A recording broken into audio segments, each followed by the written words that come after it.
Hello বন্ধুরা, আমি mister Khan. আমাদের সেই show super coffee with mister Khan. তো এই শো আজকে আড্ডা আমাদের খুব ভালো হতে চলেছে, কারণ আজকে আমরা যার সাথে আড্ডা দেব সে হচ্ছে একজন অভিনেতা এবং পাশাপাশি প্রযোজক, মানে যাদেরকে আমরা প্রডিউসার বলি। তো অনেক তার সাথে আড্ডা হবে, আমাদের ইন্ডাস্ট্রি সম্পর্কে অনেক জানা অজানা গল্প তার সাথে জানবো, এবং আমার সাথে সাথে আজকে আমাদের দর্শক বন্ধুরা যারা তোমরা আমাদের সঙ্গে রয়েছো তোমরাও জানবে। তো খুব শীঘ্রই একদম তার সাথে আলাপ করিয়ে দেব দেরি না করে। তো আজকের শো শুরু করলাম আমাদের সেই সুপার কফি উইথ মিস্টার খান, সঙ্গে থাকবেন। কফির গন্ধে ভরে উঠুক সকালটা, ভাবনা গল্প আর নতুন আইডিয়ার আসর এখানেই শুরু। Super coffee super talk, mister খানের সাথে নন স্টপ, চুমুকে চুমুকে নতুন জ্ঞান। Super coffee with mister Khan, শুনুন ভাবুন শেয়ার করুন, প্রতিটি কাপে অনুপ্রেরণা। আপনার প্রিয় podcast super coffee with mister Khan. ধন্যবাদ মিস্টার খান। নমস্কার দর্শক বন্ধুরা, super coffee with mister Khan এই শোটা আপনারা এর আগেও বহুবার দেখেছেন, আর আমি সকলকে ধন্যবাদ জানাবো।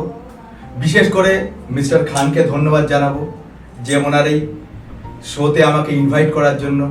ধন্যবাদ জানাবো super coffee with mister Khan এই শোটিকে, যে মহামূল্যবান শোতে আমি অতিথি হিসেবে আসতে পেরেছি।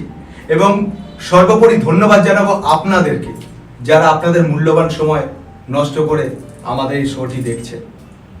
থ্যাংক ইউ আবার এগেন তোমাকে। তো শুরু করি, যাই হোক আমাদের আজকে একদম নর্মালি আড্ডা, একদম কফির সাথে। তো আমরা জানতে চাই, বা এই তোমার সিনেমা জগতে মানে কিভাবে আসা বা কি উৎস নিয়ে, বিগত তুমি 18-20 বছর ধরে ইন্ডাস্ট্রিতে কাজ করছো, এই নিয়ে যদি আমাদের বলো। প্রথমেই বলি যে একটা কথা আছে বাংলাতে, যে ইচ্ছে থাকলে উপায় হয়। তো সেরকমই আমার জীবনেও ইচ্ছে ছিল, তাই উপায় হয়েছে। আমি একজন মফস্বলের ছেলে, মানে আমার হোম টাউন হচ্ছে হাবড়া। আচ্ছা। তো আমি যখন জার্নিটা শুরু করি, তো সেই সময় কোনো সোশ্যাল মিডিয়া ছিল না। এখন তো জার্নি শুরুতে খুব ইজি হয়ে যায়, সোশ্যাল মিডিয়া পাই, সেখান থেকে মেসেঞ্জারে কন্ট্যাক্ট করা, অমুক তোমার কিছু, পরে কন্ট্যাক্ট নাম্বারও চলে আসে। কিন্তু আমার যে সময়টা, যে ফেজটা 2007-2008, ওই সময় কোনো সোশ্যাল মিডিয়া ছিল না।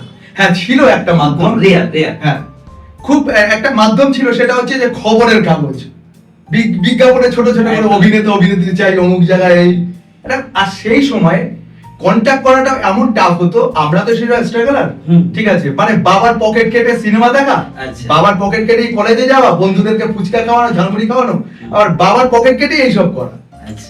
আমার মনে আছে যে আমি সর্বপ্রথম একটা কন্ট্যাক্ট নাম্বারে আমি একটা এসটিডি বুথে গিয়ে কল করি। তখন আউটগোয়িং ছিল প্রথম 60 মিনিট মানে সেকেন্ডসে 3.5 টাকা। তারপরে যত মিনিট বেরোবে 1.5 টাকা করে বাড়তে থাকবে। ঠিক আছে, আমি প্রথম কল করেছিলাম ওই 4 মিনিট মতো, ওরকম হ্যাঁ হ্যাঁ হ্যাঁ একজন ওই ডিরেক্টর, মানে যে খবরের কাগজে নাম্বার পেয়েছিলাম। সেই সময় ল্যান্ড নাম্বার প্রোডাকশন হাউস, এবং প্রোডাকশন হাউসটা ছিল হাওড়ার আন্দুলে, নামটা তো এখন আর মনে নেই। তো সেইখানে যাই বাবার কাছ থেকে 300 টাকা ধার করে। সেখান থেকে আমার জার্নি শুরু। তারপরে আমি খোঁজ খবর নিই, সিনেমার শুটিং কোথায় হয়, ডিরেক্টরদের অফিসগুলো কোথায় আছে, এই করে করে তারপরে আমি আগে NT1 এ ঢুকি। ঠিক আছে, কোনোভাবে গেটম্যানকে বলে, কারণ সেই সময় আমার আর্টিস্ট মেম্বারশিপ ছিল। NT1 এ ঢুকি, তখন বুম্বাদার একটা ছবি রিলিজ হয়েছিল সম্ভবত, অন্ধপ্রেম, বুম্বাদার রচনাটির। ওই director mister Narayan something Dutta নাকি নাম ছিল, না উড়িষ্যা না, বাংলারই।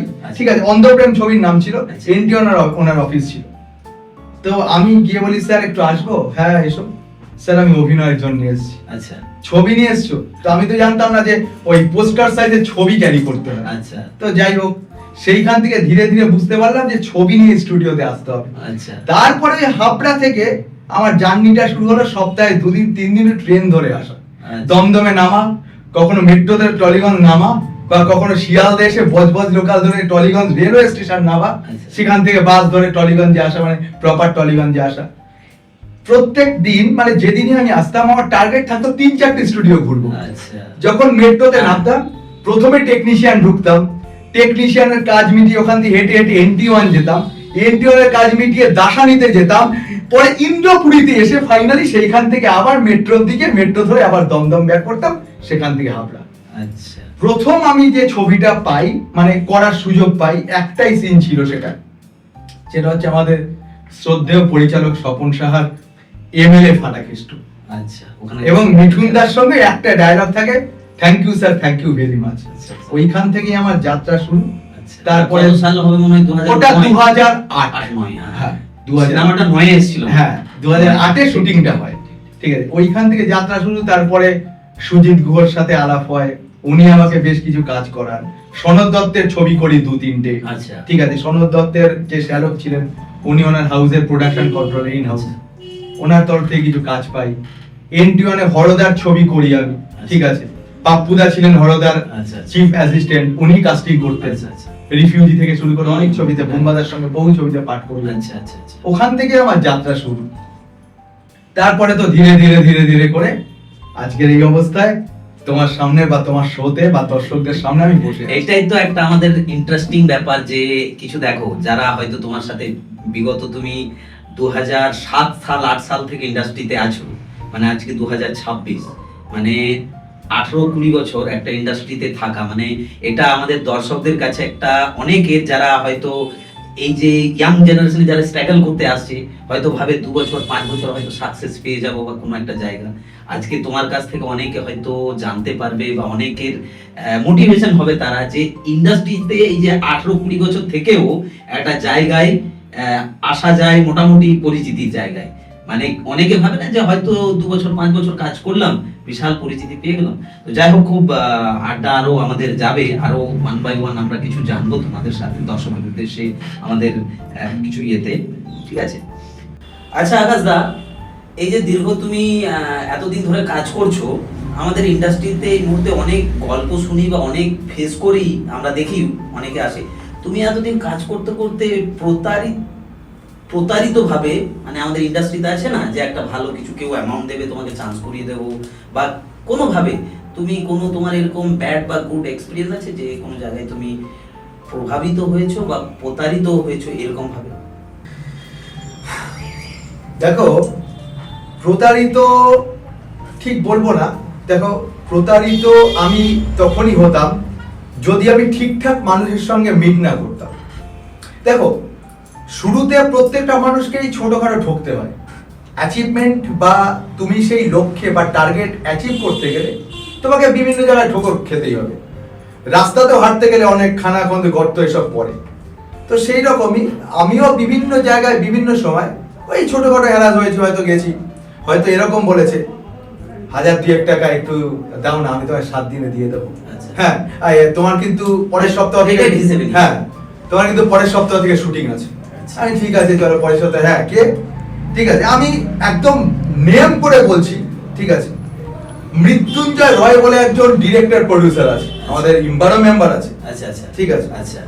তো তিনি আমাকে বলেছিলেন যে আকাশ, তুমি দীর্ঘদিন ধরে দেখছি স্বপনদার ঘরে ঘুরছো, সুজিতদার ঘরে ঘুরছো। আমি সেই 2009-10 কথাই বলছি। আচ্ছা আচ্ছা, ঠিক আছে, আমার তোমাকে খুব ভালো লাগে।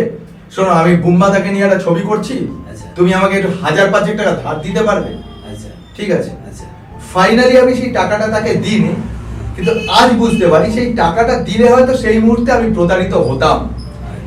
এরকম ভাবে 200-500, 1000-2000 অনেক জায়গাতেই গেছে, কিন্তু সেটা আমি কিছু মনে করিনি। কারণ কি, যেহেতু নতুন জায়গা, নতুন জায়গাতে সবসময় সবাইকেই এই একটু একটু সাফার করতে হয়, ঠিক আছে। তবে আমি নতুনদের উদ্দেশ্যে একটাই কথা বলবো যে আপনারা বা তোমরা যারাই আসছো ইন্ডাস্ট্রিতে, দেখো ইন্ডাস্ট্রিতে ভালো মানুষ নেই এটা তো নয়, প্রচুর ভালো মানুষ, কাজের মানুষ, যোগ্য মানুষ প্রচুর আছে, প্রচুর প্রচুর, নাম বলে শেষ করা যাবে না। তোমরা সবসময় চোখ কান খুলে কাজ করবে। আর এখন সোশ্যাল মিডিয়ার যুগ, এখন সেই আগের মতো আর প্রতারণা করা বা প্রতারিত হওয়া বা প্রতারকদের জায়গা নেই। সোশ্যাল মিডিয়ায় প্রত্যেকের পোল খুলে যেতে পারে। তো একটাই কথা যে চোখ কান খোলা রেখে কাজ করলে আজকের জগতে ঠিকঠাক ভাবে কাজটা করা যায়। আর প্রত্যেকটা, শুধু আমাদের ফিল্ম ইন্ডাস্ট্রিতে নয়, প্রত্যেকটা জায়গায় প্রতারকরা ঘুরে বেড়ায়। তারা সুযোগ সন্ধানী, সুযোগ খোঁজে। যদি সুযোগের সদ্ব্যবহার করতে পারে তাহলে তারা গেনার, আর না হলে তোমরা গেনার, মানে যারা নবাগত বা নবাগতা যারা এসছো তোমরা গেনার। ঠিক আছে, এভাবেই চোখ কান খুলে রেখে কাজ করো। আচ্ছা, তুমি এই অভিনয় জগতে কাজ করছো এখন অবধি, বাড়িতে তো তোমার মা বাবা তো আছে নিশ্চয়ই, তো এই জায়গা থেকে কতটা তুমি সাপোর্ট পাও এখন অবধি, এবং বিগত দিনে কিভাবে ফ্যামিলির সাপোর্ট পেয়েছো, এবং পাশাপাশি অভিনয় ছাড়া আর কি কিছু করা হয়? হ্যাঁ, খুব ভালো কোশ্চেন করেছো। ব্যাপার হচ্ছে এটা, দেখো, শুরুতে প্রত্যেকটা মা বাবার একটা ব্যাপার থাকে। অনেকে সাপোর্ট করে বা অনেকে পরিবার থেকে সাপোর্ট পায়, তো অনেকে পায় না। ম্যাক্সিমামই আমি যেটা শুনেছি যে পরিবার থেকে সাপোর্ট পায় না, অনেকে তো বাড়ি থেকে পালিয়ে চলে এসছে মফস্বল গ্রাম থেকে, তারা হয়তো আজকের যুগে ফিল্ম ইন্ডাস্ট্রিতে সাকসেস। তো যাই হোক, আমিও শুরুর দিকে সাপোর্ট পাইনি, কিন্তু একটা কথা মাথায় রাখতে হবে যে আমরা যে যাই কিছু করি না কেন, সব কিছুর মূল উদ্দেশ্য কিন্তু পয়সা রোজগার করা। পয়সা যখনই পকেটে থাকবে তখন যে কিছু, মানে যে যাই করুক না কেন, বাড়ি থেকে বা পরিবার থেকে বা বন্ধু বান্ধব সবাই তাকে সাপোর্ট করবে, মাথায় তুলে রাখবে। তো আজকে বড় বড় যত সেলিব্রিটি আছে, নট অনলি টলিউড, বলিউডেও যারা আছেন, তারা অ্যাক্টিং এর পাশাপাশি অনেকেই অনেক রকম ব্যবসা করেন, বড় বড় ব্যবসা, ব্র্যান্ডিং, অনেক কিছু। তো আমিও সেরকম অভিনয়ের পাশাপাশি ব্যবসা করি, এবং কি ব্যবসা করি সেটা এই মুহূর্তে নয় দর্শকদের বলছি না, কিন্তু ব্যবসা করি যেখানে একটা লামসাম অ্যামাউন্ট পার মান্থ আমি আর্ন করি। তার জন্যই বাড়ি থেকে এখন ফুল সাপোর্ট আছে। ঠিক আছে, ব্যবসার পাশে তোমার যেটা passion, film industry, Glamour industry, তাতে তুমি আরামসে কাজ করে যেতে পারো। ব্যাস, এখন আর বাড়ির বা পরিবারের কোনো প্রবলেম নেই, আর আমিও কাজ করে যাচ্ছি। আচ্ছা, আমরা জানতে পারলাম তুমি অভিনয়ের পাশাপাশি এখন প্রযোজক, মানে যেটা প্রডিউস করা, এখন তোমার খুব মনে হয় সম্ভবত পুজোর পরে বা এই বছরেই তোমার একটা ছবি আসছে, ধর্ম। তো দর্শকরাও জানবে অনেক কিছু, আমরাও জানে, মানে খুব খুশি হলাম যে তোমার এই ধর্মতে প্রথমে আমি যখন এটা নিয়ে একটু স্টাডি করলাম, তো দেখলাম এটাতে তুমি রীতি চৌধুরী বলে একজন অভিনেত্রীকে নিয়েছিলে। তো ভালো কাজ করছে, আমারও প্রোডাকশনে অনেক আগে একটা কাজ হয়েছিল। তারপরে আবার দেখলাম এখন ইন্দ্রাক্ষী বলে একজন নায়িকা, সে কাজ করছে। তো এই ছবিতে তোমার শুরুয়াতটা কি করে করলে এবং এন্ডিংটা কিভাবে করলে, এবং খুব কামিং সুন জানলাম তোমার কাছ থেকে যে ছবিটা আসছে খুব শীঘ্রই সিনেমা হলে। তো এই ছবিটার ব্যাপারে যদি বলো, এবং এখানে তুমি একজন প্রযোজক হিসেবে আমাদের ইন্ডাস্ট্রিতে কি তোমার অভিজ্ঞতা হলো? অভিনেতা তো আছোই, অভিনেতা হিসেবে তো অনেক কথা জানলাম, শুনলাম, এই হিসেবে তুমি একজন প্রযোজক হিসেবে যদি বলো, এবং এই ছবিটা রহস্যময় তোমার কিছু কাহিনী, ইন্টারেস্টিং যদি আমাদের শেয়ার করো। যাই হোক, 2-3টে কোশ্চেন একসাথে অ্যান্সার দিতে হবে। হ্যাঁ, তো একটু কফি স্ট্রিপটা নিয়ে নি, এনার্জিটাও পেয়ে যাব। প্রথমে আসি, প্রথম তোমার কোশ্চেন ছিল হচ্ছে যে তুমি সার্ভে করে দেখেছো যে আমার এই ছবিতে হিরোইন ছিলেন বা হিরোইন ছিল রীতি চৌধুরী।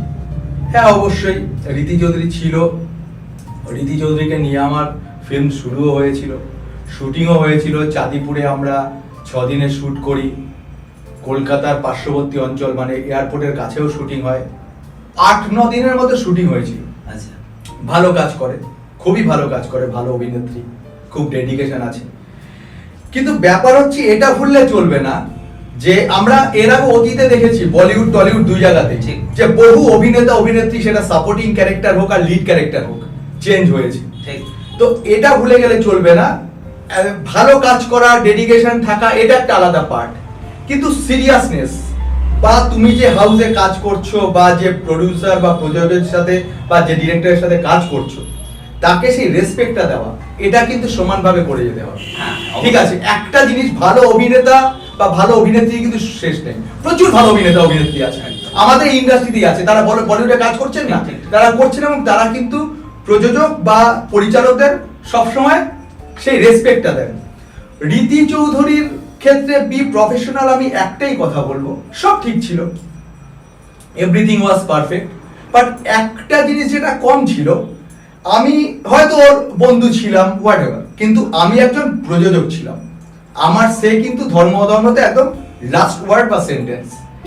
সেই জায়গাতে দাঁড়িয়ে আমি হয়তো SMS করে রাখতাম, একটা হোয়াটসঅ্যাপে পিং করে রাখতাম, হয়তো আজ সকাল 11টায় করছি, কাল সেটার রেসপন্স পাচ্ছি পরের দিন সকাল 9টা বা দুপুর 12টা ইভিনিং এ। আচ্ছা। ঠিক আছে, তো আমার মনে হয়েছিল এটা একদিন দুদিন না, এটা হয়তো মাসের পর মাস গেছে। এবার আমার মনে হয়েছে যে উনি কি এটা ভাবছেন যে আমার যেহেতু 8 দিন 9 দিনের শুটিং হয়ে গেছে, যে আমাকে ছাড়া তো আর কোনো রাস্তা নেই ধর্ম অধর্ম তথা আকাশ নন্দী প্রোডাকশনে, তাহলে আমি একটু আমার ফুটেজ নিই। ঠিক আছে, আমি ওই যে বললাম অভিনেত্রী খুব ভালো, ডেডিকেশনও খুব ভালো, বিহেভিয়ার তো অমায়িক বিহেভিয়ার, আমি কোনো কিছুতেই ইয়ে করবো না, কিন্তু এই যে জায়গাটা, এইখানে কার কি ব্যক্তিগতভাবে লাগবে আমি জানি না, আমার কোথায় একটা না ব্যক্তিগতভাবে আমি মানে কি বলবো ওই অসম্মানিত হয়েছিলাম। এখন ঠিক যে আছে? বর্তমানে যে ঠিক আছে, তারপরে আমি কি করলাম, আমি আমার নিজের মনে মনে ডিসাইড করলাম না আমি এগুলোকে আবার এই যতগুলো দিন শুট হয়েছে, গানের শুরু হয়ে গেছিল, সেগুলো আমার এখনো কিছু ইউটিউব বা কিছু ইয়েতেও ফেসবুকেও পাওয়া যাবে। তো আমি কি করলাম, রাতারাতি আমি চেঞ্জ করে ইন্দ্রাক্ষীদের সঙ্গে আমার অনেক দিনের একটা বন্ধুত্ব ছিল। ঠিক আছে, তো ইন্দ্রাক্ষীকে যখন আমি অফারটা দিই, ইন্দ্রাক্ষী ওয়ান টাইম মানে অফারটা অ্যাকসেপ্ট করে নেয়। আচ্ছা। ঠিক আছে, হ্যাঁ আকাশদা ঠিক আছে, খুব ভালো, তো আমি জানি কনসেপ্টটা, আমি শুনেছি, আমি করব, বলো কবে থেকে ডেট। আর সেই সময় সদ্য ইন্দ্রাক্ষীর যমুনা ঢাকি শেষ হয়ে তার পরে আরেকটা মেগা কি ছিল, যেটা 4-5 মাস চলার পরে স্নেহাশিসের মেগাটা শেষ হয়ে যায়, অসমাপ্ত ভাবেই শেষ হয়। ইন্দ্রাক্ষী পুরো ফাঁকা ছিল। ঠিক আছে, আমি বলাতেই না ওর মেগাশির প্রবলেমটা ছিল না, ও অ্যাকসেপ্ট করে, এবং আমরা 7 থেকে 10 দিনের মধ্যে শিডিউল কনফার্ম করে কৈলাস জি মানে আমাদের যে মাস্টার জি, কৈলাস জিকে নিয়ে একদম টোটাল টিম নিয়ে পুরুলিয়া, সেইখানে দুটো গানের শুটিং করে চলে আসি, ব্যাক টু ব্যাক আমাদের টকি পার্ট হয় কলকাতা, বোলপুরে ম্যাক্সিমাম শুটিংটা হয়। তারপরে আবার ইন্দ্রাক্ষীর আনফরচুনেটলি একটা বা ফরচুনেটলি একটা মেগার কাজ ঢুকে যায়, যেহেতু স্নেহাশিসদার খুব কাছেরও। ঠিক আছে, তো তারপরে কি হয়, তখন একটু আমাদেরকে অ্যাডজাস্ট করতে হয়। তবে ইন্দ্রাক্ষীর একটা ভালো গুণ যে ও কিন্তু এই হোয়াটসঅ্যাপ করলাম তো এই মেগার ব্যস্ততার মানে মাঝেও বা শুটিং এর স্কেডিউলের ব্যস্ততার মাঝেও ওর সাথে দেখলেই ও রিপ্লাইটা দেয়, সেটা হয়তো কখনোই 5 মিনিটও পেয়েছে, আবার হয়তো কখনো 2-4 ঘন্টা, কিন্তু হ্যাঁ রাত কভার হয়নি। ঠিক ঠিক, না এটা আমাদের আর্টিস্ট বা যেই হোক মানে এটা মাথায় রাখতে হবে। ঠিক, একটা ডিরেক্টর একটা প্রোডিউসার তো একটা সেলফ রেসপেক্ট থাকে, সেই সেলফ রেসপেক্টের জায়গাটা কিন্তু মেইনটেইন করা অত্যন্ত জরুরি, বড় বড় আর্টিস্টরাও সেটাই করে থাকেন। এবং তুমি এই আমাদের প্রযোজক হিসেবে তোমার অভিজ্ঞতা যদি বলো, আমাদের ইন্ডাস্ট্রিতে কি বদলানো উচিত বা কি করা উচিত? প্রযোজক হিসেবে আমি তো ইন্ডাস্ট্রিতে প্রথমে প্রযোজক হিসেবে আসিনি, মানে প্রোডিউসার হিসেবে আসিনি, অভিনেতা হিসেবে এসেছিলাম। কারণ আমি জানতাম প্রযোজক মানে অনেক বড় ব্যাপার। ঠিক আছে, তার ব্যাংকে অন্তত 10 কোটি 20 কোটি 50 কোটি থাকতে হবে, আমি তো সেই ফ্যামিলি থেকে বিলং করিনি কখনো। তবে পরের দিকে যেটা দেখলাম, ওই ইচ্ছে থাকলে উপায় হয়, যে যদি ঠিকঠাক মতো ঠিকঠাক টার্গেটে ঠিকঠাক ডেডিকেশনে 1 বাই 1 স্টেপ যাওয়া যায়, তাহলে প্রযোজকও হওয়া যায়। তো প্রথম দিকে আমার স্ট্রাগল পিরিয়ডে অ্যাক্টিং করেছি, বিভিন্ন কাজ করেছি, পয়সা রোজগার করেছি। পরের দিকে যখন আমি একটা ব্যবসার একটা স্টেবিলিটি পেয়ে গেলাম, তারপর থেকে যখন ভগবান আমাকে পয়সা দিলেন কিছু, যে তুমি তোমার লক্ষ্যে যাও বা তুমি তোমার ড্রিম সাকসেস করো, তখন আমার প্রথম লক্ষ্য হচ্ছে, আমি সবাই দেখছি ফিল্ম প্রোডাকশন করছে, আজকে আমাদের মিস্টার সালমান খান করছেন, এসআরকে করেছেন, টলিউডে অনেকে করেছেন, দেবদা করেছেন, জিতদা করেছেন, বুম্বাদার হাউস আছে আইডিয়াস। তো আমার ইচ্ছা হলো আমি একটু প্রডিউসার হব। তো ধর্ম অধর্ম করার মতো সেইটুকু ক্ষমতা সেই সব ভগবান আমাকে দিয়েছিলেন।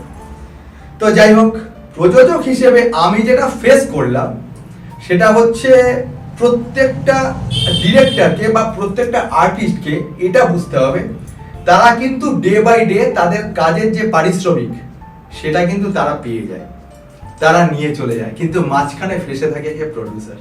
ঠিক আছে, তাদের সবাইকে এটা বুঝতে হবে যে প্রডিউসার কিন্তু তাদের বন্ধু বা তাদের কাছের মানুষ। প্রডিউসার ঠিক থাকলে কিন্তু একটার জায়গায় 2, 4, 10, 20টা কাজ হতে পারে। আচ্ছা, সেই জায়গায় দাঁড়িয়ে প্রডিউসারকে কিন্তু ঠিকঠাক জায়গাতে আমাদের ট্রিটমেন্টটা করতে হবে। কিরকম আমি একটা কথা বলি, সেটা হচ্ছে বিভিন্ন সময় দেখা যায়, আমি আমার নিজের ছবি করতে গিয়ে দেখেছি যে পোস্ট প্রোডাকশনের যেটা বা কোন আমার 3-4টে গানের 5.1 করার কথা ছিল, যে আমার বিজিএম করেছে, আমি নামটা বলছি না এখানে, আমি তাকে দায়িত্ব দিলাম যে গানের 5.1টা ভাই তুমি করে দাও। সে হঠাৎ করে 4টে গানের জন্য আমাকে বাজেট দিলেন, এনাফ একটা বাজেট, মানে আবার 50,000 একটা বাজেট দিলেন। এবার আমি তাকে অনেক রিকোয়েস্ট করি একটু কমানো, একটু কমানো, একটু কমানো, কোনোভাবেই সে কমাতে চাইলেন না। সে ভাবলেন হয়তো আমি এটা করাতেই পারবো না, ফাইনালি তার কাছেই যেতে হবে, সেই করাতে পারবে। ফাইনালি আমি এমন একটা টাকাতে ওই 5.1টা মানে 4টে গানের 5.1টা করিয়েছিলাম, যেটা আমার একটা পার্সোনাল সোর্স থেকে, যেটা কিন্তু অবিশ্বাস্য। এবার এটাই কোনো বাইরের প্রডিউসার এলে তাহলে সে সেটা ট্রাই করতেন না, সে ওই টাকাতেই করাতেন। ফিল্মের বাজেটগুলো কিন্তু এভাবেই বাড়ে। আজকে দেখা যাচ্ছে বাংলা ছবির সেই বিক্রিটা কিন্তু আগের মতো নেই, সেই বাণিজ্যিক ঘরানাটাও কিন্তু আগের মতো নেই। আগে যেমন ছিল প্রচুর দর্শক হলে যেতেন, সিঙ্গেল স্ক্রিন প্রচুর ছিল, গ্রামগঞ্জে প্রচুর, মানে 30 টাকা 40 টাকা টিকিটের একটা সারাদিন কাজ করে একটা দিন মজুর বা একটা রিক্সাওয়ালাও চলে যেত সন্ধ্যার দিকে একটু এন্টারটেন করতে। কিন্তু এখন কিন্তু ঘরানা বদলেছে, এখন কিন্তু খুব মুষ্টিমেয় সিনেমা ছাড়া বা হল ছাড়া কিন্তু সিনেমা চলে না।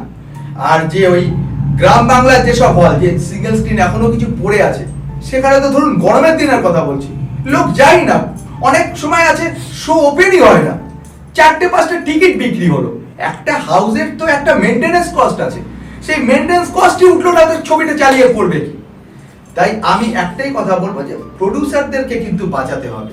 প্রডিউসাররা যদি বাঁচে তাহলে কিন্তু আমাদের ইন্ডাস্ট্রি বাঁচবে। একটা কথা আছে, আমরা সকলেই সেটা জানি, সোশ্যাল মিডিয়াতেও সেটা বলা হয়, বাংলা ছবির পাশে দাঁড়ান, বাংলা সিনেমার পাশে দাঁড়ান, বাংলা সিনেমা ইন্ডাস্ট্রির পাশে দাঁড়ান। আমি একটাই কথা বলবো, আশা করব আমাদের মিস্টার খান ভাইও সেম কথাটাই আমার সঙ্গে একমত বা সহমত পোষণ করবেন, যে বাংলা ছবির প্রযোজকদের পাশে দাঁড়ান বা তাদেরকে সাপোর্ট করুন। ইন্ডাস্ট্রি তো তখনই বাঁচবে। আমরা একটা কি জানি, আমরা আগে কি জানতাম যে শিল্প কোথায় হয়, ইন্ডাস্ট্রিতে হয়। তো শিল্পপতিরা যদি ঠিকঠাক থাকে তবে তো ইন্ডাস্ট্রিটা চলবে। তো সেই রকমই বাংলা ছবির শিল্পপতিরা কিন্তু এই প্রযোজকরা, যে আজকে একটা এসে 10 লাখ টাকার ছবি বানাচ্ছে সেও প্রযোজক, যে একটা 5 কোটির ছবি বানাচ্ছে সেও প্রযোজক, আবার চাঁদের পাহাড় যিনি বানিয়েছিলেন সেও কিন্তু একজন প্রযোজক। কিন্তু প্রত্যেকটা আর্টিস্ট, কলাকুশলী যারাই আছেন, প্রত্যেককে একটাই টার্গেট রাখতে হবে, প্রযোজক যেন বাঁচে। প্রযোজক বাঁচলে কিন্তু সত্যি বাংলা ছবির পাশে দাঁড়ানোটা বড় ব্যাপার না, বাংলা ছবি বাঁচবে, বাংলা ছবি ইন্ডাস্ট্রি বাঁচবে। আগে বড় ছিল, মাঝখানে কোনো সমস্যায়, ঠিক আছে, ছোট ইন্ডাস্ট্রি, সমস্যা আসতেই পারে, সমস্যায় জর্জরিত হয়েছিলাম। 2020 সালে কোভিড এসেছিল, একটা বড় ডিজাস্টার পয়েন্ট, সেই জায়গা থেকে আমরা একটু সংকুচিত হয়ে গেছিলাম, আবার আস্তে আস্তে খুলছি। আর ফাইনালি আমাদের মিস্টার খান ভাই আরেকটা কোশ্চেন আমাকে করেছিলেন, যে বাংলা ছবি বোধহয় মানে গভর্নমেন্টের দিক থেকে বা সরকারের দিক থেকে কি কোনো সুযোগ সুবিধা বা সহযোগিতা? হ্যাঁ, তো আমি একটা কথা প্রথমে বলবো, আমাদের যিনি মাননীয় মুখ্যমন্ত্রী আছেন মিস্টার শুভেন্দু অধিকারী মহাশয়, আমি একটাই কথা তাকে অনুরোধ করব, যে ছোট বড় সব ছবিকেই মোটামুটি একটু মানে আপনার আগে বিবেচনা করুন, করে নন্দনে ছবিটা চলতে দিন। ঠিক আছে, বিগত দিনেও বহু প্রযোজক আশা নিয়েও নিরাশ হয়েছিলেন, নন্দনের জায়গা পাননি, ছবি চলেনি।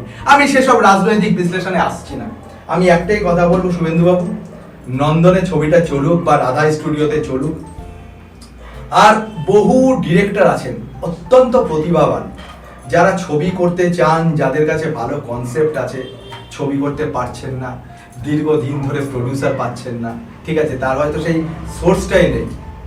আমি আপনার কাছে একটি অনুরোধ করব, দেখুন সরকার তো, এই সরকার খুব মানে মানবিক সরকার, প্রত্যেকটা মানুষ বা প্রত্যেকটা স্টেজে আপনারা গিয়ে সহযোগিতা করছেন। তো বাংলা ফিল্মের পাশে এভাবেই আপনারা দাঁড়ান। আপনারা একটা সিস্টেম চালু করুন যেখানে ডিরেক্টররা আপনাদেরকে বা আপনাদের অফিসিয়াল পেজে একটা মেল করতে পারবে, আপনাদের সেরকম একটা সংগঠন বা সেরকম একটা এক মিনিট ইন্টারেক্ট করি। আমাদের বাংলা ইন্ডাস্ট্রি হোক বা আমাদের বলিউড ইন্ডাস্ট্রি বা ভারতীয় ইন্ডাস্ট্রির ক্ষেত্রে রাজনৈতিকটা কি জরুরি? মানে হ্যাঁ, রাজনৈতিকের আমি- মানে পলিটিক্যাল হস্তক্ষেপ করতে হ্যাঁ, আমি অবশ্যই মিস্টার খান আমি সেই প্রসঙ্গে আসবো, তার আগে আমি দু লাইনে একটা কথা বলি। তো শুভেন্দু বাবু, আপনার কাছে এটাই করজোরে অনুরোধ যে আপনারা যদি এরকম একটা সিস্টেম চালু করেন, এই ডিরেক্টররা যদি একবার সরকারের কাছে প্রপোজাল দেয় যে আমরা এরকম একটা ছবি করতে চাইছি, এটার কিছু সহযোগিতা, কিছু ফান্ড আমরা চাইছি সরকার থেকে। যদি আপনার মনে হয় বা আপনাদের মনে হয় বা যারা বিচারক মণ্ডলীতে থাকবেন তাদের যদি মনে হয় যে এই ছবিটা সত্যি সমাজের জন্য কোনো কাজে লাগবে, তাহলে আপনারা দয়া করে হ্যাঁ কিছু ফান্ড দিয়েও যদি উপকার করেন, সেই সব ডিরেক্টররা কিন্তু তাদের স্বপ্ন পূরণ করতে পারে।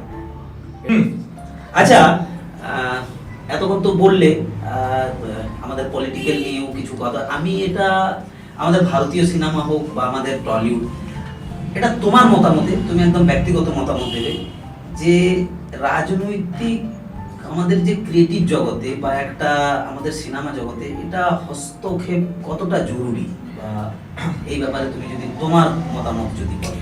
হ্যাঁ খান ভাই, আমরা সাধারণত পলিটিক্স হিসেবে যেটা বুঝি যে নেতাদের সঙ্গে যোগাযোগ রাখা, পার্টির ঝান্ডা ধরা বা কালারের ঝান্ডা ধরা, কিন্তু অ্যাকচুয়ালি রাজনীতিতেও দেখো এমন একটা সমীকরণ, রাজনীতি মানে হচ্ছে সমাজ সেবা। আমি যেটা মনে করি, বিভিন্ন এই যে আমরা রাজনৈতিক নেতাদের কি বলি, আমরা রাজনৈতিক নেতাদের তো প্রত্যেকটা এরিয়া আমরা জনদরদি নেতা বলে থাকি, ঠিক আছে, তারা মানুষের পাশে থাকে। একদম। তাহলে জনসেবা করেন যারা, তারাই তো রাজনৈতিক ব্যক্তিত্ব। এবার আমাদের ফিল্ম ইন্ডাস্ট্রির কথা আসে। ফিল্ম ইন্ডাস্ট্রিতে রাজনীতি জরুরি নয়, এটা হয়তো আমিও একমত। আবার জরুরি, কিরকম ভাবে জরুরি, সেটা হচ্ছে সব ইন্ডাস্ট্রিতে কখনো কখনো কিছু না কিছু সমস্যা আসে, সেটার সম্মুখীন হতে হয়, আবার সেটাকে রিকভারিও করতে হয়, ঠিক আছে। সেক্ষেত্রে বিভিন্ন রাজনৈতিক ব্যক্তিত্বের বা রাজনৈতিক পরিকাঠামোর খুব দরকার আছে। যেরকম আমি বলি, সেটা হচ্ছে রাজনীতি আমাদের রাজনীতি থেকে প্রশাসন, যে আমাদের প্রশাসন পরিচালিত করছে, এই যে বিভিন্ন পুলিশ মহল, ঠিক আছে। আমরা একটা শুটিং করতে গেলাম, ঠিক আছে, শুটিং করতে গিয়ে আমরা বিভিন্ন সময় বিভিন্ন সমস্যার সম্মুখীন হই। তাই আমরা সেটাকে যাতে আমরা করতে পারি, ঠিকঠাক ভাবে আমরা স্মুথলি কাজটা করে বেরিয়ে আসতে পারি, তার জন্য তার প্রিকশন হিসেবে আমরা আগে লোকাল থানাতে আমরা একটা পারমিশন নিই যে আমরা এতজনকে নিয়ে শুটিং করব, ঠিক আছে। লোকাল থানা বা লোকাল পিএস থেকে আমরা যে পারমিশনটা পেয়ে গেলাম, সেটা ল এন্ড অর্ডার, ঠিক আছে, ল এন্ড অর্ডার, সেটা প্রশাসনের এইবার প্রশাসনের হস্তক্ষেপটা টোটালটা একটা প্রক্রিয়ায় প্রক্রিয়ায় চলে। এইবার দেখো, রাজনীতি বলতে গেলে আমরা তো সম্পূর্ণ প্রত্যেক সময় যে সরকার চালায়, ঠিক আছে, তার কথাতেই আমাদেরকে চলতে হয়, ঠিক আছে, তার কথাতেই চলতে হয়, এবং সেই ল এন্ড অর্ডার চালায়, সেই প্রশাসন চালায়, সেই কিন্তু আবার রাজনীতিবিদ না। আবার কিছু রাজনৈতিকের মাধ্যমে আমাদের সংগঠন যখন তৈরি হয়, যেমন দেখবে আমাদের ফেডারেশনের একটা সংগঠন আছে, আর্টিস্ট ফোরাম আছে আমাদের, এইখানে যেমন কিছু কিছু প্রোডিউসার ডিরেক্টরদেরকে বাধ্যতামূলক করা হয়। যেমন হয়তো আমরা বিগত দিনে দেখে এসেছি যে কিছু কিছু কাজ করতে গেলে যে আননেসেসারি কিছু জিনিস আমাদেরকে নিতে হতো, আননেসেসারি একটা বলতে হতো। তো কি কি উপায় আমাদের এখানে দরকার? দেখো, সেটা তো ছিলই, এবং সেটার অনেক ক্ষোভ প্রকাশ আমরা বিগত 2-3 মাসে দেখতে পেয়েছি। তো এখন মনে হয় না সেটা হচ্ছে বা হবে। আর সব থেকে বড় কথা হচ্ছে, এখন খুব খুললে একটা ব্যাপার হয়ে গেছে, ছোট প্রডিউসাররা বুক ফুলিয়ে কাজ করতে পারে। বলতে চাইছি না, আমি বলতে চাইছি যেটা বিগত দিনে হয়েছে সেই প্রশ্ন আমি বলতেছি না, আগামী দিনে কি হবে সেটাও না। তুমি একজন প্রযোজক হিসেবে তোমার মতামতটা আমি জানতে চাই। আমাদের ইন্ডাস্ট্রিতে, আমি বাংলা ইন্ডাস্ট্রিতে কি জিনিস একজন প্রযোজককে করলে আমরা হয়তো বেশি বেশি প্রযোজক পাবো, ইনভেস্টর পাবো, এবং নতুন ডিরেক্টররা কাজ করতে পারবে, তোমার মতামত এটা কি? আমি সবার আগে সরকারের কাছে একটা অনুরোধ করব, সেটা হচ্ছে বিগত দিনে বাংলা ইন্ডাস্ট্রিতে এটা ছিল, প্রযোজকরা পয়সা নিয়ে আসতেন, ঠিক আছে, তারা কিন্তু আবার বস্তা ভর্তি করে পয়সা আবার ঘরে ফিরিয়ে নিয়ে যেতেন। একদম, হ্যাঁ, ছবি চলতো, মানুষের মনে প্রচুর আনন্দ ছিল, তারা ছবি উপভোগ করতেন, দেখতেন, ঠিক আছে। কিন্তু এখন যে ফাইনালি যেটা হতো, ছবি চলার পরে 2 মাস 4 মাস 6 মাস পরে প্রযোজক কিন্তু গিয়ে টিভি চ্যানেলের স্যাটেলাইটটা বিক্রি করতেন, ঠিক আছে। সেখান থেকে কিন্তু একটা ভালো টাকা আসতো, যেটাতে প্রযোজক খুশি হতেন, বাড়িতে টাকাটা নিয়ে যেতেন, বাড়িতে গিয়ে পরের দিনই আবার সিদ্ধান্ত নিতেন আমি নতুন একটা প্রোডাকশন করব বা একটা ছবি করব। এখন যেটা হয়ে গেছে সেটা হচ্ছে মুষ্টিমেয় কিছু ভেন্ডার, যাদের তত্ত্বাবধানে গিয়ে ছবিটা চ্যানেলে দিতে হবে। কোনো প্রযোজক হয়তো খুব কষ্ট করে, তার হয়তো খুব শখ আছে, আমারই তো শখ আছে, আমি তো ফিল্ম লাভার, তো কোনো প্রযোজক হয়তো খুব কষ্ট করে একটা 20 লাখ 30 লাখ টাকা জোগাড় করে নিয়ে এসছে ছবি বানাবে। তার সেই ছবিটা বানানোর পরে অন্তত আধা পয়সা হলেও তো ঘরে নিয়ে যাওয়া উচিত, যদি ঠিকঠাক হয় ছবিটা, অবশ্যই যদি ঠিকঠাক ছবিটা হয়। কিন্তু দেখা যাচ্ছে যে ঠিকঠাক ছবি, দর্শকদের ঠিকঠাক সাড়া ছিল, ছবির কনসেপ্টও ভালো, ছবির কাস্টিংও বেটার ছিল, ক্যামেরা কোয়ালিটিও নো ডাউট গুড ছিল, ছবিটা ঠিকঠাকভাবে হলও রিলিজ হয়েছিল। কিন্তু তারপরেও দেখা যাচ্ছে বিগত বেশ কিছু বছর ধরে বহু ছবি পড়ে আছে, তাদের স্যাটেলাইট এখনো বিক্রি হয়নি। আমি এক ভদ্রলোককে চিনি, ঠিক আছে, রঞ্জন দা বলে, তিনি ছবিও বিক্রি করেন, অভিনয়ও করেন, প্রোডাকশনও সামলান, অনেক কিছু করেন, ঠিক আছে, রঞ্জন ভট্টাচার্য, অনেকেই চিনে থাকবেন যারা ফিল্ম ইন্ডাস্ট্রির সঙ্গে ওতপ্রোত জড়িয়ে আছে। তিনি আমাকে একদিন বলেছেন, আকাশ, আমি প্রচুর ছবি একটা সময় বিক্রি করতাম, বালকে বালকে ছবি বিক্রি করতাম, ঠিক আছে, আজকের ডেটে দেখ সাহেব চট্টোপাধ্যায়, শ্রাবন্তীর মতো এই কাস্টিংয়ের ছবি আমার কাছে পড়ে আছে, চ্যানেলে বিক্রি হয়নি। আমি একটাই কথা সরকারকে বলবো, একটা মানুষ অনেক কষ্ট করে অনেক পয়সা অনেকভাবে জোগাড় করে নিয়ে আসে এই ইন্ডাস্ট্রিকে বাঁচানোর জন্য, কিছু মানুষের স্বপ্ন পূরণ করার জন্য। সবাই তো তার মানে খাবারটা পেয়ে যাচ্ছে, দিনের শেষে আফটার প্যাকআপ, যে ডিরেক্টর প্যাকআপ বলছে, হাত ধুচ্ছে, মেকআপ তুলছে, পয়সাটা নিচ্ছে, চলে যাচ্ছে। প্রযোজকদের একটু বাঁচান, একটু দয়া করে আপনারা চ্যানেল কর্তৃপক্ষদের সাথে বসুন। এই কালার্স বাংলা আছে, জি আছে, জলসা আছে, তারপরে আরো আরো অনেক চ্যানেল আছে, ঠিক আছে, বসুন, আপনারা একটা কাজ করুন, আপনারা একটা সিস্টেমের মধ্যে দিয়ে চালনা করুন সবাইকে, যাতে প্রত্যেকে একটা ছবি বানালো, সেটা নিজে ডিরেক্ট গিয়ে চ্যানেলে কথা বলে ছবিটা বিক্রি করতে পারে। তবেই আমার মনে হয় বাংলা ইন্ডাস্ট্রি আগামী দিনে কাজ আরো বাড়বে। বহু প্রডিউসাররা কিন্তু চলে গেছে, তারা কিন্তু ভয়তে আর কাজ করছে না। আজকে আমি একটা কথা বলি, আমি লাস্ট একটাই লাইন বলবো এই ব্যাপারে। আমি তো একজন অভিনেতা, হয়তো আমি আগামী দিনে অভিনয়টা করব, সেটা আমার প্যাশন, কিন্তু আগামী দিনে আর ছবি করবো কিনা ধর্ম অধর্মের পরে, সেটা কথা দিতে পারছি না। কারণ আমি যে ব্যবসাটা করি, ধর্ম অধর্মে যে টাকাটা আমি লাগিয়েছি বা ইনভেস্ট করেছি, এই টাকাটা আমি যদি আমার ব্যবসায় লাগাতাম, অন্তত দ্বিগুণ আসতো। আমি মাননীয় মুখ্যমন্ত্রীর কাছে অনুরোধ করব, প্রযোজকদের প্লিজ বাঁচান স্যার, প্লিজ। যারা খুব ভালো লাগলো তোমার এই মতামত জেনে। তোমার সাথে আমাদের আড্ডার সেশন আমরা একদম লাস্টের দিকে এসেছি। এবারে আমাদের লাস্টে যেটা হয় একটা র্যাপিড ফায়ার। তো তোমাকে এগেন থ্যাংক ইউ, এবং তোমার ভবিষ্যতের আগামীর জীবন খুব উজ্জ্বলময় হোক, সাকসেস করো। আর তোমার ছবির জন্য আমাদের টিমের পক্ষ থেকে, আমাদের পক্ষ থেকে অনেক অনেক শুভেচ্ছা আগাম। তোমার ছবি সাকসেস হোক, তোমার ছবি অনেক মানে নাম করুক, এবং এন্টার তোমার টিমকেও, তোমাদের ধর্মের টিমকেও আমাদের খান ব্রাদার্স ক্রিয়েশনের পক্ষ এবং সুপার কফি উইথ মিস্টার খানের টিমের পক্ষ থেকে অসংখ্য ধন্যবাদ। এবং আবার এগেন তোমাকে ধন্যবাদ এই জন্য দিই যে তোমার মূল্যবান সময় আমাদের এই সুপার কফি উইথ মিস্টার খানে এসছো। আগামীতে আরো অনেক কিছু জানবো আমাদের দর্শকদের আবার যদি ডিমান্ড হয়। এবারে আমরা আমাদের কিছু তোমার ব্যক্তিগত জীবন এবং কর্মগত জীবনের সাথে একটা র্যাপিড ফায়ার শো আমাদের মাঝে হয়, 1 বাই 1 কোয়েশ্চেন করব। তুমি চাইলে ডিসক্লোজ করবে, আমাদের দর্শকদের সাথে শেয়ার করবে, না চাইলে তুমি কুইট করতে পারো বা কভার করতে পারো। তাহলে ডান না, আমরা শুরু করছি। এই একটাই কথা আমি বলতে চাই, বলো। এই র্যাপিড ফায়ারটা যখন উপস্থাপক যখন কোশ্চেন করেন, সেটা কিন্তু একদম সোজা সাপটা কোশ্চেন, একদম ঠিক আছে। আমি সবসময় মনে করি সেটাকে স্কিপ না করে, কুইট না করে, সেটা যথাযথ অ্যানসারটা দেওয়া উচিত। একদম, আমাদের এখানে কোনো প্রেসার থাকে না আমাদের গেস্টের কাছে, এটার জন্য কোনো রকমের না। আমরা 1 বাই 1 কোয়েশ্চেন করব, উনি ওনার মতো জবাব দেবে, এবং 1 বাই 1। তো স্যার কেটে দিয়েছেন তো, আমি কি হ্যাঁ বলছি, এই যে 18-20 বছর ধরে তুমি একদম চকলেট হিরোর মতো আছো, ঠিক আছে, তো 18-20 বছরে একটু কারোর সাথে মানে কতগুলো গার্লফ্রেন্ড বা কারোর সাথে কোনো খুনসুটি বা কিছু হয়েছে, এরকম কিছু? একদম একটা টোটালি পার্সোনাল কিছু।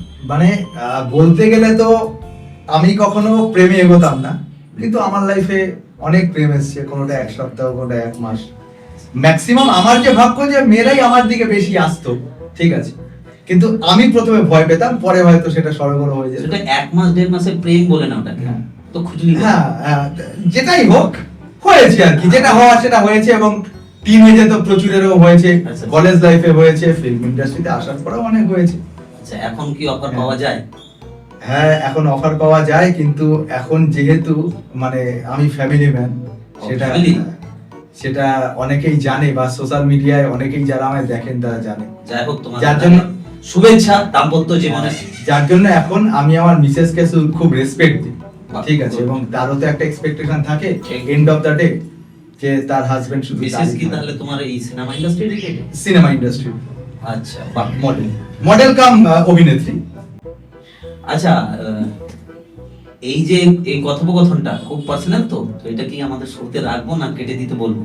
প্রথমত আমি একটাই কথা বলি, ফিল্ম ইন্ডাস্ট্রিতে পার্সোনাল বলে কিছু হয় না, আচ্ছা আর সোশ্যাল মিডিয়ার যুগে তো পার্সোনাল বলে কিছু হয়ই না, আচ্ছা, মোটামুটি সবকিছু একটা গসিপে পরিণত হয়। ঠিক। তা যদি এই কথাটা যদি এই প্ল্যাটফর্মে বা এই এপিসোডে রাখা যেতে পারে, আচ্ছা তো I have no problem.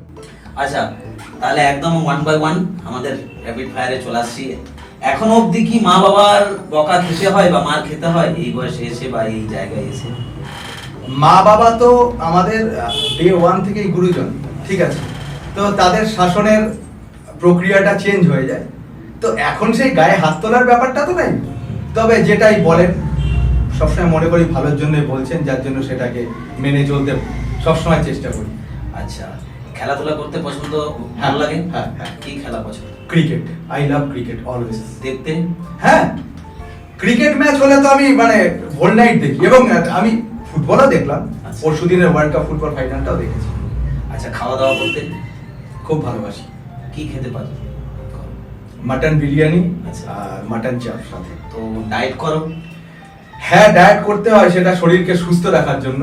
Gym করা হয়? কিন্তু জিমও করি, ফ্রি হ্যান্ডও করি, কিন্তু ফ্রি হ্যান্ডের প্রতি ফোকাস আমার বেশি।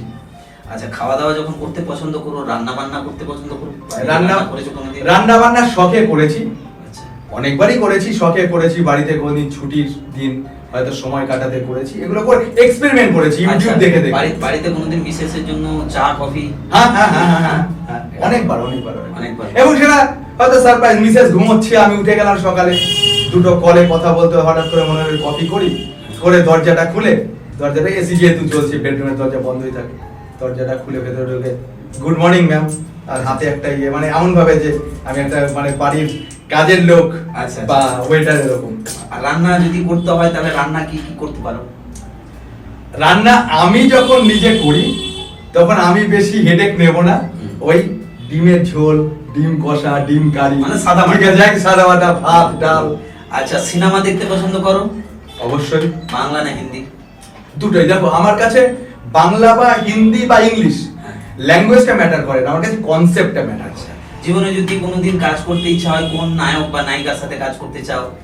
বাংলাতে যদি কাজ করতে চাই তো বুমবালার সঙ্গে প্রচুর প্রচুর কাজ করতে চাই, because he is the industry of Tollywood. Opposite- আর যদি হিন্দি হয় তাহলে হিন্দিতে আমি দুজন, আচ্ছা এসআরকে আর আমাদের সাল্লু ভাই। বাহ। আচ্ছা, যদি বাংলাতেই কাজ করতে হয়, তোমার অপোজিটে কাকে তুমি নায়িকা হিসেবে চাইবে?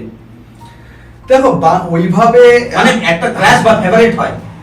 দেখো এই মুহূর্তে এটা 1 বাই 1 বলতে হবে কিন্তু এখানে, হ্যাঁ। আপনার চিন্তার কোনো বিষয় না, না। দেখো আমি আর কাকে ছেড়ে কাকে বলবো, অনেক প্রতিভাবান অভিনেত্রী আছে, একদম। ঠিক আছে, অনেকেই আছে, অনেকে, ঠিক আছে, ঠিক। তা তাদের প্রত্যেকের সঙ্গে একবার করে স্ক্রিন শেয়ার করতে চাই। আচ্ছা সেটা এইভাবে নাম বললে কেউ, তাহলে কখনো অন্য কারোর সঙ্গে কাজ করলে তখন এ যদি না, এপিসোডটা এটা নিজের একটা ইচ্ছা থাকে। যাই হোক, ডিরেক্টর হিসেবে কার সাথে কাজ করতে চাও?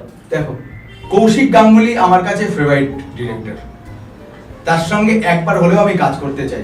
এটা যদি কৌশিক বাবু দেখেন তো আপনার ছবিতে আমাকে একটা স্মল রোল হলেও চান্স দিন প্লিজ। আচ্ছা, আড্ডা দিতে বন্ধু বান্ধবদের সাথে ভালো পছন্দ করো না ফ্যামিলির সাথে?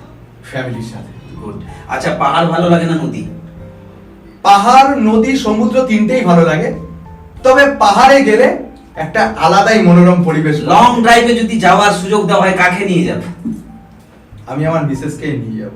আচ্ছা, সে আমার জন্য অনেক কিছু স্যাক্রিফাইস করছে, সে আমার জন্য তার গোটা মডেলিং ইন্ডাস্ট্রি থেকে ছেড়ে দিয়েছে। সে লং ড্রাইভে পাহাড়ে যেতে চাও না নদী ইয়েতে সমুদ্রে? পাহাড়। গুড। আচ্ছা, এরপরে আমাদের এই ইন্ডাস্ট্রিতে তুমি নিজেকে কোন জায়গায় দেখতে চাও?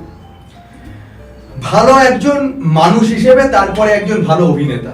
ঠিক আছে, আমি হয়তো খুব অভিনয়ে খুব ক্ষুদ্র একজন মানুষ, কিন্তু ভগবান চাইলে বা পরিচালকরা সুযোগ দিলে হয়তো সেটা হয়তো কাজে লাগানোর চেষ্টা করব। এই যে অভিনেতা থেকে কোনোদিন যদি নেতা হওয়ার সুযোগ পাওয়া যায়? এবার পলিটিক্স তো আমি প্রচন্ড ভালোবাসি, কিন্তু অভিনেতা বা নেতা যেটাই হই না কেন, ঠিক আছে, ইন ফিউচারে আমি আমার দায়িত্ব, যদি সুযোগ পাওয়া যায়, যদি সুযোগ পাওয়া যায় তো সেই প্ল্যাটফর্মে আমি আমার দায়িত্ব ঠিকঠাক ভাবে পালন করার চেষ্টা করব। Good. আমাদের এখানে যে প্রশ্ন হয় একদম তুমি ইয়েস নো তে বলতে হবে, হ্যাঁ সুযোগ পেলে ওকে, এই যে এক একটা ব্যাপার থাকলো। আচ্ছা, এরপরে হচ্ছে এই যে আমাদের সোশ্যাল ইনফ্লুয়েন্সাররা রয়েছে, ইউটিউবার যারা রয়েছে, এদেরকে তুমি কি হিসেবে, মানে এরা যে অভিনেতা বা একটা জায়গায় দেখতে পাচ্ছি, বা কোন হিসেবে তুমি এদেরকে একটা রেটিং দেবে? দেখো, রেটিং বলতে গেলে তারা তাদের একটা আলাদা ওয়ার্ল্ড আছে, তাদেরকেও বাংলা ছবিতে এখন প্রমোশন হিসেবে ইউজ করা হচ্ছে, কিন্তু আগেও তো ছবি হিট হয়েছে যখন সোশ্যাল মিডিয়া ছিল না, ইনফ্লুয়েন্সার ছিল না, ইউটিউবার ছিল না। ঠিক আছে, ওই সময়ের সাথে সাথে প্রত্যেকটা জিনিস চেঞ্জ হয়। তো ঠিক আছে, তারা তাদের মতো কাজ করছে, ভালো কাজ করছে। ইন ফিউচারে হয়তো তারা আরো বেশি করে এই জিনিসটার প্রতি দায়বদ্ধ থাকবে। ঘুমাতে পছন্দ করো না মোবাইল ঘাঁটতে? আমি টাইমটা মেনটেন করি, যে সময় মনে হয় মোবাইলটা ঘাঁটবো, যখন মনে হয় না এখন রেস্ট নিতে হবে ফর মাই হেলথ, তখন ঘুমিয়ে পড়ব। নিউজ শুনতে পছন্দ করো না অন্য বই পড়তে পছন্দ করো? নিউজ দেখতে, কারণ এখনকার নিউজ না পুরো কমেডি হয়ে গেছে। ওয়েস্ট বেঙ্গলের যা সিচুয়েশন, এখন নিউজ দেখলেই সময় কেটে যাবে। 24 ঘন্টা যদি তোমাকে একটা বদ্ধ করে বসিয়ে রাখা, একটা টিভি দিয়ে আর একটু চা কফি দিয়ে আর একটু হালকা স্ন্যাক্স দিয়ে, তোমার 24 ঘন্টা মনে হবে না, 24 মিনিটেই 24 ঘন্টা কেটে যাবে। ঠিক, একদম। আচ্ছা, ঘুমাতে পছন্দ হয় না বন্ধুদের সাথে আড্ডা দিতে? না, এখন তো আর সেই প্রকৃত বন্ধু বলে কিছু হয় না। বন্ধু মানে সেই কন্ট্রোভার্সি, সেখান থেকে বিভিন্ন কিছু যা দেখা যায় সোশ্যাল মিডিয়াতে, হয়তো অনেক সময় অনেক কিছু মানে এমন একটা জিনিস ক্রিয়েট হয়, সেখানে লাইফটাও চলে যেতে পারে। ঠিক আছে, যার জন্য যতটা টাইম ব্যবসার জন্য বন্ধুত্ব ঠিক আছে, মানে আমার মনে হয় মাই পয়েন্ট অফ ভিউ থেকে, যে বাকি সময় বাড়িতেই ভালো। আচ্ছা, যাই হোক, একটা ব্যক্তিগত প্রশ্ন, বাড়িতে তো মনের মানুষ আছে, তাছাড়াও সিনেমা ইন্ডাস্ট্রিতে কেউ মনের মানুষ আছে? এভাবে এখন বললে তো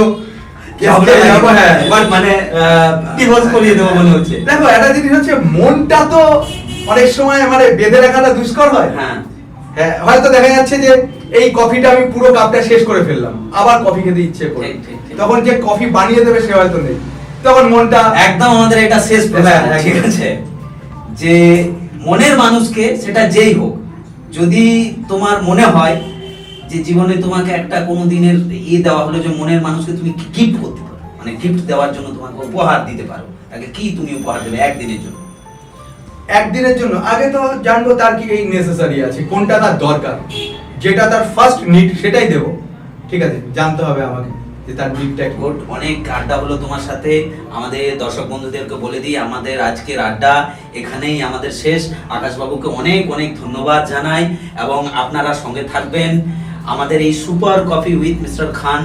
এই শোটার ভালোবাসা যেমন দিচ্ছেন সেরকম দেবেন, এবং আমাদের পাশাপাশি ভালোবাসা দেবেন। তো লাস্ট আমাদের দর্শকের উদ্দেশ্যে তুমি যদি তোমার কিছু নমস্কার, আমি আকাশ নন্দী, অভিনেতার সাথে সাথে প্রযোজনাতেও আছি।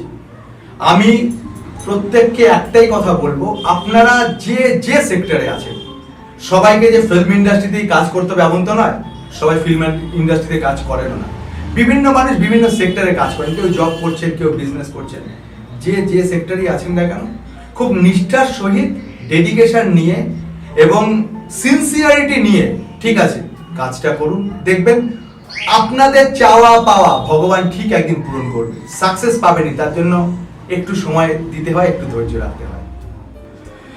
বন্ধুরা, তো ফাইনালি একটাই কথা বলবো, এই এতক্ষণ ধরে যে মিস্টার খান, যার সঙ্গে আমি আড্ডা দিলাম, যার শো আপনারা রেগুলার বেস দেখে থাকেন, যাকে আপনারা দেখেছেন, তিনি একজন পরিচালক এবং বহু ছবি তিনি পরিচালনা করেছেন।